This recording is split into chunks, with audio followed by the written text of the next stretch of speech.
नमस्कार। आप सभी को बुद्ध पूर्णिमा की बहुत बहुत शुभकामनाएं। गौतम बुद्ध, जिनका नाम सिद्धार्थ था। सिद्धार्थ का मतलब ये कि जो सिद्धि प्राप्ति के लिए इस धरती पर प्रकट हुआ है वह सिद्धार्थ है। और बुद्ध क्या है? तार्किक बुद्धि। हम सब तर्क करते हैं, आप मैं सभी तर्क करते हैं, ऐसा नहीं ऐसा नहीं। लेकिन कुछ लोग ऐसे होते हैं जो चुपचाप बैठे रहते हैं। हम सोचते हैं कि इनको जानकारी नहीं है। तो हमारे इर्द गिर्द भी ऐसे बुद्ध होते हैं जो चर्चा में भाग नहीं लेते। बहुत कम होते हैं। ज़्यादातर ऐसे संत होते हैं, ज्ञानी होते हैं। तार्किक बुद्धि से ऊपर उठ जाना ही बुद्धत्व की प्राप्ति है। गौतम बुद्ध के बारे में हम सब जानते हैं।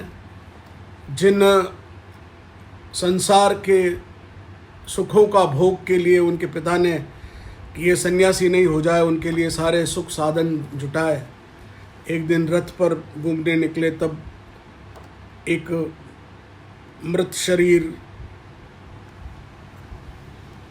अंतिम यात्रा देखी। एक बुजुर्ग जर्जर अवस्था में देखा, एक रोगी को देखा। और ये तीन घटनाएं उनके जीवन में एक ऐसा परिवर्तन ले आई कि उन्होंने एक आधी रात को महल छोड़ दिया, मठों में घूमते रहे। 1800 ऐसे मतांतर उस समय भारत में उपलब्ध थे। मैं 1800 स्थानों की बात नहीं कर रहा। 1800 स्कूल ऑफ थॉट्स उस समय थे, जिससे योग के मार्ग को या समाधि के मार्ग को या व्यक्ति के अपने अंदर के ईश्वरी तत्व को जानने के अलग अलग मार्ग थे। गौतम बुद्ध सब जगह जगह घूमते रहे। उन्होंने समाधि के 8 द्वारों को भी देखा, जिसे हम अष्टांग योग कहते हैं। उन्होंने शरीर को छोड़ दिया। भोजन की खोज में मैं नहीं जाऊंगा। जो तप करता है वो भोजन की खोज में नहीं जाता। वो अपने अंदर से उस ऊर्जा का रूपांतरण करना शुरू करता है। देह की अपनी सीमाएं हैं। जर्जर हो गए, बिल्कुल भोजन की खोज में नहीं जाते थे, तो वैसा ही उनको होना था। निरंजन नदी के किनारे कोई 8-10 इंच पानी बह रहा होगा।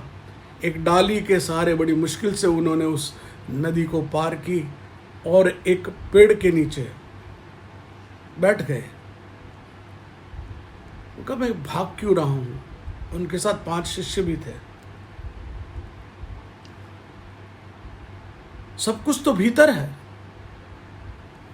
और कहते हैं कि अपने शिष्यों के साथ बैठे थे, तभी कुछ औरतें वहां से गीत गाते हुए निकली, जिसका भाव ये था कि वीणा के तारों को इतना भी मत खींचो कि टूट जाएं, और वीणा के तारों को इतना भी ढीला मत छोड़ो कि वो बेसुरे हो जाएं। बस यही बात गौतम बुद्ध को हिट कर गई, उनके दिमाग में बैठ गई। और उन्होंने अपने शिष्यों से कहा, लाओ हम भोजन करें। उनके साथ वाले जो शिष्य थे, बोला, जीवन भर जिसके लिए हम खोजते रहे, ये तो हमारा गुरु पथभ्रष्ट हो गया है। चले गए। एक स्त्री जिसके बच्चा नहीं हुआ था, सुजाता नाम की स्त्री, जिसने पीपल से मांग करी थी। हम पीपल से मांगते हैं। आज भी भारत में माताएं पीपल की पूजा करती हैं और उससे घर की सुख समृद्धि की कामना करती हैं, पीपल से मांगती हैं। तो पीपल के वृक्ष के नीचे खीर चढ़ाने आई, और उसने गौतम बुद्ध को ये समझ लिया कि ये साक्षात वृक्ष देवता ही हैं। बस वो खीर उन्होंने गौतम बुद्ध के सामने रखी, और गौतम बुद्ध ने उस खीर को ग्रहण किया। और कहते हैं उसी दिन उनको बुद्धत्व की प्राप्ति हुई कि जीवन में सम होना चाहिए, संतुलन होना चाहिए। यहीं से गौतम बुद्ध उस वृक्ष के नीचे जहाँ से बैठे थे, बुद्धत्व की प्राप्ति हुई। वह दिन भी बुद्ध पूर्णिमा था। जिस दिन जन्म हुआ वह भी पूर्णिमा, बुद्ध पूर्णिमा के रूप में मानी जाती है। गौतम बुद्ध 80 वर्षों तक पूरी दुनिया में घूमे। और सबसे बड़ी बात, जिन्हें राष्ट्रों में आज बौद्ध धर्म को अपनाया, जिस बौद्ध धर्म की शुरुआत इस भारत से हुई, उस भारत को वो चीन और ऐसे लोग किस दृष्टि से देखते हैं, कैसा सोचते हैं। सारी दुनिया को मार्ग दिखाने का काम आज भी भारतवर्ष कर रहा है, चाहे उनके पौराणिक ग्रंथ हैं, चाहे पुरानी परंपराएं हैं या पुराने धर्म हैं। हम उनको भगवान विष्णु का अवतार मानते हैं। गौतम बुद्ध विष्णु के